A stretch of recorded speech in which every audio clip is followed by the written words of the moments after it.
Hello दोस्तों, मेरा नाम है गौतम और आप देख रहे हैं यूलाक इलेक्ट्रॉनिक्स। और दोस्तों यहाँ पे जो आप एक एम्पलीफायर देख सकते हो, तो आज की इस वीडियो में इस एम्पलीफायर के डिटेल्स के बारे में जानेंगे। उसके बाद कनेक्शन करके साउंड टेस्ट करेंगे। तो आइए इस एम्पलीफायर की डिटेल्स के बारे में जानते हैं। उससे पहले अगर आप इस एम्पलीफायर को लेना चाहते हैं तो इसका परचेस लिंक आपको डिस्क्रिप्शन में मिल जाएगा, आप वहाँ से परचेस कर सकते हैं। तो दोस्तों ये जो एम्पलीफायर है ये डुअल चैनल का है। इसमें आपको 4 चैनल वाला भी आता है, उसका परचेस लिंक भी आपको डिस्क्रिप्शन में मिल जाएगा। सो आज की इस वीडियो में इसी बोर्ड के बारे में मैं आपको बताऊंगा। आगे मैं आपको 4 चैनल के बारे में भी मैं आपको बता दूंगा। तो सबसे पहले आप यहाँ पे देखेंगे तो इसके बैक साइड में इसका मॉडल नंबर लिखा हुआ मिलता है। ये कंपनी का लोगो है, जिस कंपनी ने इसे बनाया है।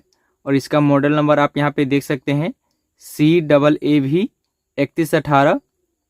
और यहाँ पे 2x80 वाट लिखा हुआ है, लेकिन ये रियल में 60 वाट प्लस 60 वाट है, क्योंकि इसमें जो आईसी यूज किया गया है TPA 3118 यूज किया गया है। और वो मैक्सिमम 60 वाट ही आउटपुट देता है ब्रिज मोड पे। तो इसमें 2 आईसी लगे हुए हैं, तो 60 वाट प्लस 60 वाट आप इसको बोल सकते हैं। वैसे कंपनी क्लेम यहाँ पे कर रहा है 80 वाट प्लस 80 वाट, लेकिन डाटा शीट के हिसाब से देखें तो ये 60 प्लस 60 ही आउटपुट करेगा ब्रिज मोड पे, और वो भी 24 वोल्ट देने पे। उसके बाद यहाँ पे आपको काफ़ी सारे कनेक्टर मिल जाते हैं। तो सबसे पहले आप यहाँ पे देखेंगे ये जो इंडक्टर लगे हुए हैं, इसके राइट साइड में ये 3 कनेक्टर लगे हुए हैं। तो ये दोनों जो आप देख सकते हैं ये स्पीकर आउटपुट के लिए, जैसा कि यहाँ पे लिखा हुआ है आउट, और यहाँ पे भी आउट लिखा हुआ है। और बीच में जो आप देख सकते हो ये डीसी सप्लाई के लिए है। तो इसमें जो आपको डीसी सप्लाई देना है लगभग 12 से 24 वोल्ट, जो क्लास डी के लिए चाहिए वही पावर सप्लाई इसमें लगने वाला है। और ये दोनों आउटपुट के लिए हो जाता है। उसके बाद यहाँ पे देखें तो आपको 2 वोल्टेज रेगुलेटर यहाँ पे लगा हुआ मिलता है। तो ये 7812 है और ये 7805 है। तो जब हम इसमें 24 वोल्ट सप्लाई देंगे तो 24 वोल्ट पहले इस रेगुलेटर में जाएगा, उसके बाद इस रेगुलेटर में जाएगा जो कि 5 वोल्ट रेगुलेट करके ऑडियो मॉड्यूल या कोई भी ब्लूटूथ चिप चलाना चाहते हैं उसके लिए यहाँ पे 5 वोल्ट आउटपुट करता है। लेकिन यहाँ पे कंपनी ने 7812 लगा दिया है, लेकिन अगर ये नहीं भी रहता तो भी चल जाता, क्योंकि ये 7805 का मैक्सिमम वोल्ट 35 वोल्ट होता है। तो वहाँ पे लगभग 10 ओम से लेके 100 ओम के बीच में कोई रेजिस्टेंस लगा कर अगर इसको यहाँ पे दे दिया जाता तो ये भी काम कर जाता, इसको लगाने की कोई ज़रूरत नहीं है। खैर कोई नहीं, अगर यहाँ पे ये दे दिया है तो एक ऑप्शन मिल जाता है 12 वोल्ट यहाँ से आउटपुट लेने का। लेकिन यहाँ पे आपको कहीं पे ऑप्शन नहीं मिलेगा कि 12 वोल्ट कहाँ से आउटपुट होगा। तो जैसे यहाँ पे आप देखेंगे कि ये हमारा वोल्टेज रेगुलेटर है 7812, तो इसका 3 नंबर पिन ये जो आप देख सकते हो, यहाँ से आउटपुट ले सकते हो 12 वोल्ट, या इस 7805 के पहला नंबर पिन से ले सकते हो 12 वोल्ट।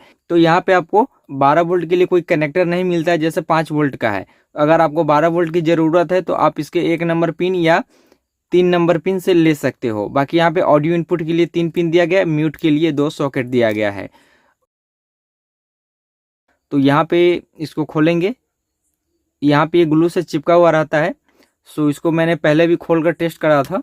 तो यहाँ पे आप देखेंगे TPA 3118 डुअल आईसी यहाँ पे इनबिल्ड है।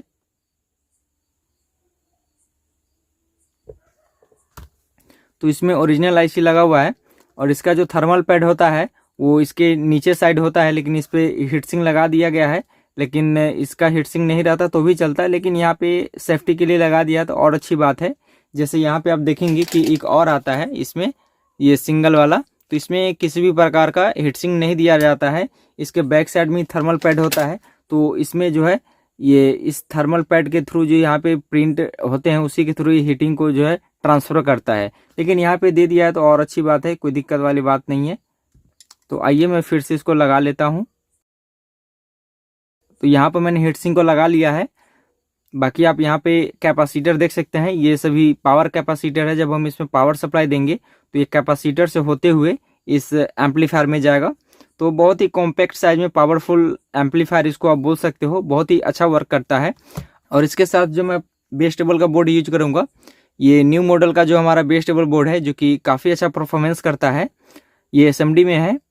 तो इसी को मैं इसके साथ यूज करने वाला हूं। और आप लोग बोलेंगे कि इसको परचेस कहां से करना है, तो दोस्तों ये भी मेरे पास मिल जाएगा, लेकिन अभी कैटलॉग में ऐड नहीं है, कुछ दिनों में अवेलेबल हो जाएगा।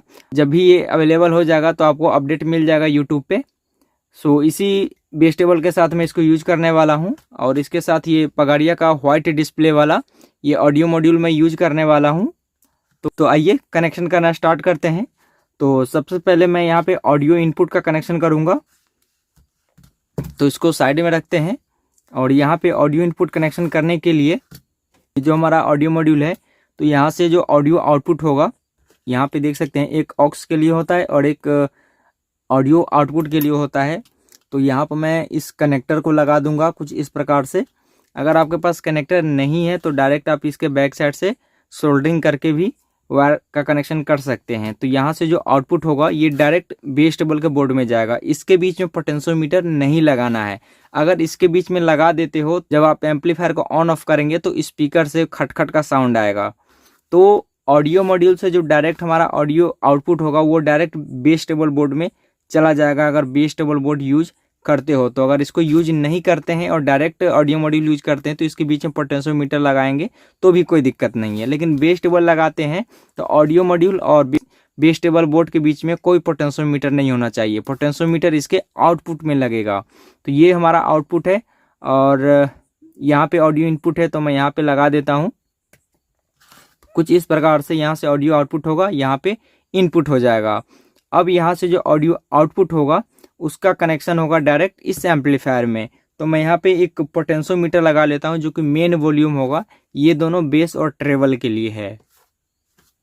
दोस्तों यहाँ पे देखिए, इसमें जो मेन वॉल्यूम होगा उसका कनेक्शन मैंने कुछ इस प्रकार से मैंने कनेक्शन कर दिया है, जिसमें मैंने कनेक्टर को लगा दिया है। तो ये कनेक्टर का कनेक्शन हुआ है कैसे, जैसे मैं आपको बता देता हूँ। जैसे यहाँ से जो बेस टेबल आउटपुट होगा लेफ्ट, राइट और ग्राउंड 3 पिन के थ्रू। सो यहाँ पे है ये बड़ा वाला, सो मैं यहाँ पे लगा दूंगा। और ये 3 वायर जो आ रहा है, तो इसमें लेफ्ट और राइट जो साइड वाला है वो इस पोटेंशियोमीटर के पहला नंबर पिन पे हो जाएगा। ये डुअल चैनल का है, तो आपको 3 पिन आगे दिखेगा और 3 पिन पीछे दिखेगा। तो 3 नंबर पिन को आपस में एक साथ शॉर्ट कर देना है, क्योंकि ये सब ग्राउंड होते हैं। सो यहाँ से लेफ्ट और राइट है, तो लेफ्ट राइट हमारा ऑरेंज और व्हाइट है। तो यहाँ पे देखेंगे व्हाइट और ऑरेंज यहाँ पे इनपुट हो रहा है, जो यहाँ से प्री एम्प जो है आउटपुट हो रहा है। उसके बाद जो इसमें पर्पल कलर का ये आप देख सकते हो, ये सेंटर में है, तो ये ग्राउंड में है। तो आप यहाँ पे देखेंगे ये ग्राउंड जो है, जहाँ पे 2 पिन आपस में जुड़े हुए हैं, वहाँ पे ये लग चुका है। उसके बाद इसके सेंटर वाले पिन से ब्लैक और रेड कलर से आउटपुट हो रहा है, और एक ब्राउन कलर का है जो कि ग्राउंड है। तो यहाँ पे इस प्रकार से मैंने लगा दिया है। सो यहाँ से ये आउटपुट जो होगा इस एम्पलीफायर के इनपुट वाले सेक्शन पे ये चला जाएगा। इस प्रकार से इनपुट हो जाएगा ऑडियो इनपुट। तो ऑडियो इनपुट का कनेक्शन आपको कुछ इसी प्रकार से करना है। जैसे यहाँ से आउटपुट हुआ बेस टेबल बोर्ड में चला गया, यहाँ से आउटपुट हुआ तो ये पोटेंशियोमीटर में आया, और यहाँ से आउटपुट हुआ तो यहाँ पे इनपुट हो गया।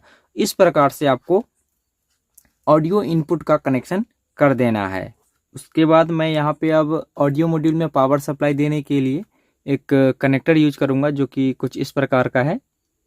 सो यहाँ पे 5 वोल्ट आउटपुट का ये ऑप्शन लिखा हुआ है, तो इसको मैं यहाँ पे लगा देता हूँ। और दोस्तों ये जो यहाँ पे कनेक्टर लगा हुआ था पहले, ये उल्टा लगा हुआ था, तो इसको मैंने निकाल कर फिर सीधा कर दिया है। क्योंकि जब मैं ये वायर लगा रहा था तो जहाँ पे प्लस था वहाँ पे माइनस आ रहा था, जहाँ पे माइनस वहाँ पे प्लस आ रहा था। इस कनेक्टर को मैंने यहाँ से निकाल के इसको फिर से घुमा कर लगा दिया है। ठीक है, सो आपको इस प्रकार से देख लेना है। अगर हम इस प्रकार से लगाते तो यहाँ पे देखिए ऊपर में आपको रेड है और नीचे ब्लैक है। तो यहाँ पे देखिए ऊपर 5 वोल्ट प्लस है और यहाँ पे माइनस है, तो ये सब भी आपको देखना पड़ेगा। और ये 5 वोल्ट यहाँ से आउटपुट हुआ, और इसको इस ऑडियो मॉड्यूल में यहाँ पे लगा देंगे जहाँ पे 5 वोल्ट का ऑप्शन आ रहा है। तो इस प्रकार से इसका कनेक्शन हो चुका है पावर सप्लाई का। और इसमें जो बेस टेबल बोर्ड है उसका पावर सप्लाई आप 12 वोल्ट भी दे सकते हो और 24 वोल्ट भी दे सकते हो। तो अभी मैं यहाँ पे 12 वोल्ट का ही सप्लाई दे देता हूँ। और 12 वोल्ट का सप्लाई आपको कहाँ से लेना है, जैसे यहाँ पे देखिए, या तो इस वोल्टेज रेगुलेटर के पहला नंबर पिन या इस वोल्टेज रेगुलेटर के तीसरा नंबर पिन, यहाँ से 12 वोल्ट आउटपुट होता है। तो एक वायर यहाँ से ले लेंगे और एक वायर ग्राउंड से ले लेंगे, यहाँ से भी ले सकते हैं। या इसके टॉप साइड से भी ले सकते हैं, क्योंकि इसका टॉप वाला साइड ग्राउंड होता है। अगर नहीं तो आप इसके बैक साइड से जो ये ग्राउंड है यहाँ से भी ले सकते हो। तो यहाँ से मैं 2 वायर ले लेता हूँ और यहाँ पे लगा देता हूँ, जो कि 12 वोल्ट के लिए होगा। तो दोस्तों यहाँ पे देखिए बेस बोर्ड के पावर सप्लाई के लिए मैंने यहाँ से एक वायर इस वोल्टेज रेगुलेटर जो है 7812 उसके 3 नंबर पिन से मैंने यहाँ पे लगा दिया है प्लस का वायर, और जो माइनस का वायर है इसको मैंने बैक साइड से माइनस वाले पे लगा दिया है। तो यहाँ से जो 12 वोल्ट आउटपुट इस वायर के थ्रू होगा ये मैंने यहाँ पे लगा दिया है। यहाँ पे आप देखेंगे तो यहाँ पे ये माइनस प्लस को देखते हुए मैंने यहाँ पे पावर सप्लाई का कनेक्शन कर दिया है। और उसके बाद मैं यहाँ पे जो कनेक्शन करूँगा स्पीकर सॉकेट का, बाकी इधर का कनेक्शन हो चुका है। सो यहाँ पे आपको आउटपुट के लिए ऑप्शन मिल जाते हैं, जैसा यहाँ पे देख सकते हैं out plus out minus, out plus out minus. तो ये दोनों स्पीकर के लिए हैं और ये डीसी के लिए है। तो मैं यहाँ पे स्पीकर आउटपुट और डीसी के लिए कनेक्टर लगा लेता हूँ। तो डीसी के लिए फीमेल कनेक्टर मैं लगा लेता हूँ ये वाला, और स्पीकर आउटपुट के लिए ये वाला कनेक्टर मैं लगा लेता हूँ माइनस प्लस को देखते हुए, क्योंकि इसमें आपको माइनस प्लस का भी ध्यान रखना है, ये ब्रिज मोड पे है। तो मैं यहाँ पे स्पीकर सॉकेट और डीसी के लिए इस सॉकेट का कनेक्शन कर लेता हूँ, उसके बाद मैं आगे का कनेक्शन आपको दिखाऊंगा। तो दोस्तों यहाँ पर मैंने स्पीकर और पावर सप्लाई के लिए मैंने यहाँ पे कनेक्शन कर दिया है। यहाँ पे देखेंगे तो स्पीकर सॉकेट और डीसी सॉकेट का ये कनेक्शन हो चुका है। तो दोस्तों मैंने यहाँ पे इसको अच्छे तरीक़ा से रख लिया है। हालांकि इसको अच्छे तरीक़ा से नहीं बोलेंगे, वायर ही तो है, यहाँ पे बिखरा पड़ा हुआ है, लेकिन सभी को मैं यहाँ पे सेक्शन बाय सेक्शन लगा दिया है। सो इस पर मैंने स्पीकर लगा दिया है, जो स्पीकर मैं रेगुलर यूज करता हूँ सोनी का, जो कि आप डिस्प्ले पर देख सकते हैं। ये 150 प्लस 150 वाट का ये दोनों बॉक्स है। और इसमें मैं पावर सप्लाई दे रहा हूँ 24 वोल्ट 8 एम्पियर का, जो कि मैं रेगुलर यूज करता हूँ। तो आइए इसमें पावर सप्लाई देते हैं। यहाँ पर मैंने पावर सप्लाई दे दिया है और ये अभी ब्लूटूथ मोड पे है। मैं यहाँ पे एफएम मोड पे कर लेता हूँ, ये एफएम मोड पे है। मैं यहाँ से साउंड को बढ़ाता हूँ। यहाँ पे बेस और ट्रेबल बिल्कुल 0 है।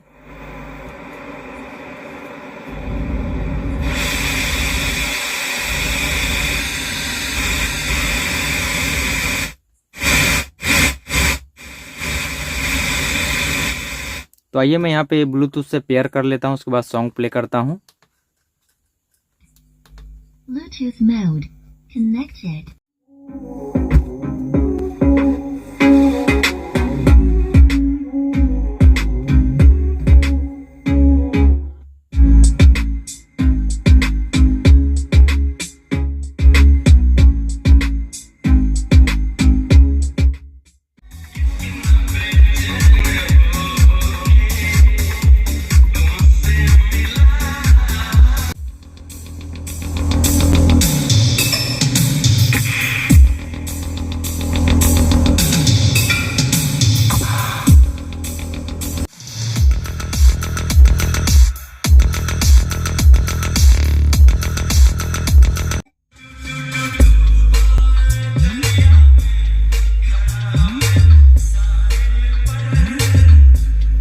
दोस्तों यहाँ पे आपने देखा कि ये जो हमारा एम्पलीफायर है काफ़ी अच्छा से काम कर रहा है, और एम्पलीफायर तो हीट हो रहा है, क्योंकि ये सिर्फ 60 वाट प्लस 60 वाट का और मैंने 150 वाट का लोड दे रखा है, उस हिसाब से हीटिंग हो रहा है, कोई दिक्कत नहीं है, बहुत अच्छा से हैंडल कर पा रहा है। तो यहाँ पे आपने देखा कि ये जो एम्पलीफायर है काफ़ी अच्छा से वर्क कर रहा है, साउंड क्वालिटी बेस क्वालिटी सब कुछ अच्छा है। तो दोस्तों हमारा वीडियो कैसा लगा तो प्लीज़ लाइक करें, शेयर करें और हमारे यूट्यूब चैनल को सब्सक्राइब करें। वीडियो देखने के लिए धन्यवाद। आपका दिन शुभ हो।